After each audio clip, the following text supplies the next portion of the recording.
Hey, what's going on, guys? It's the week 6 recap. And, to Eric's point, this was kind of a tame week compared to previous weeks.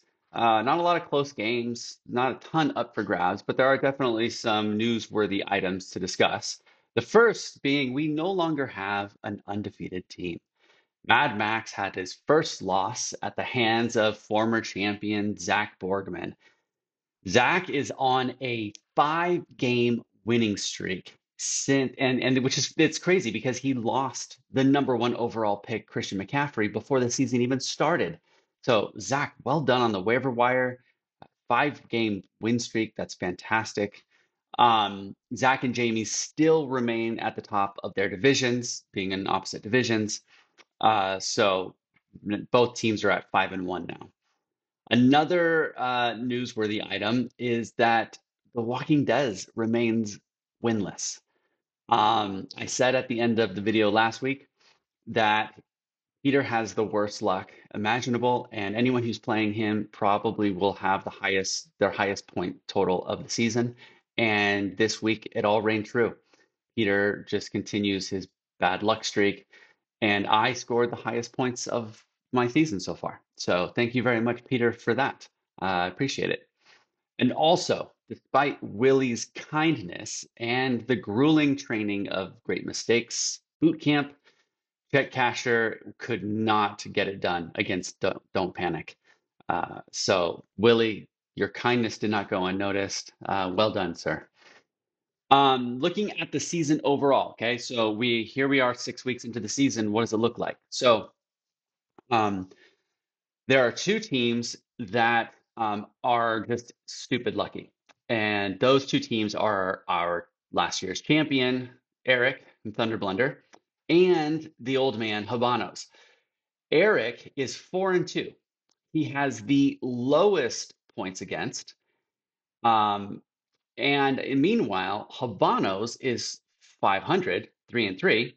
He has the lowest points for and the second lowest points against. So the two of them just getting crazy lucky. Meanwhile, The Walking Dead has the highest points against.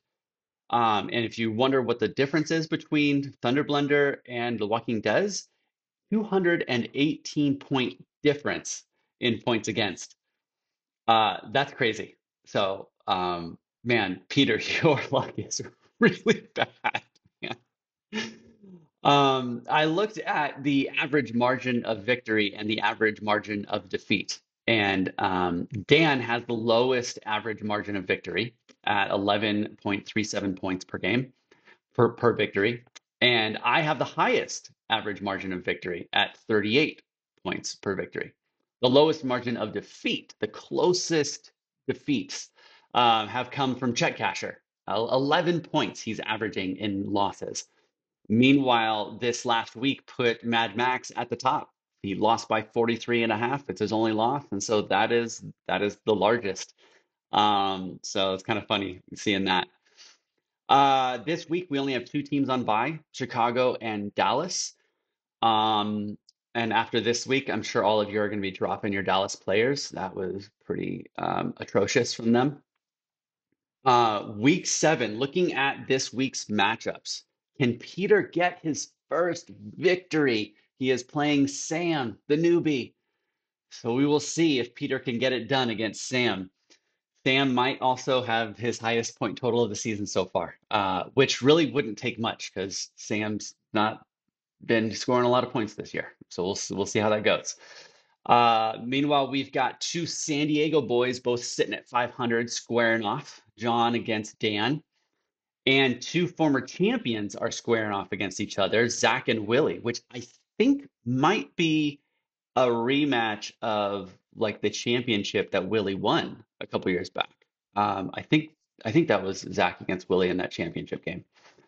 And I am taking on the current champion, Thunder Blender. So we'll see how this week goes, guys. Get your waiver picks in, and I'll talk to you all later. Oh, next video will be from a different locale. Sorry, but just wanted to give you a heads up on that. See you guys.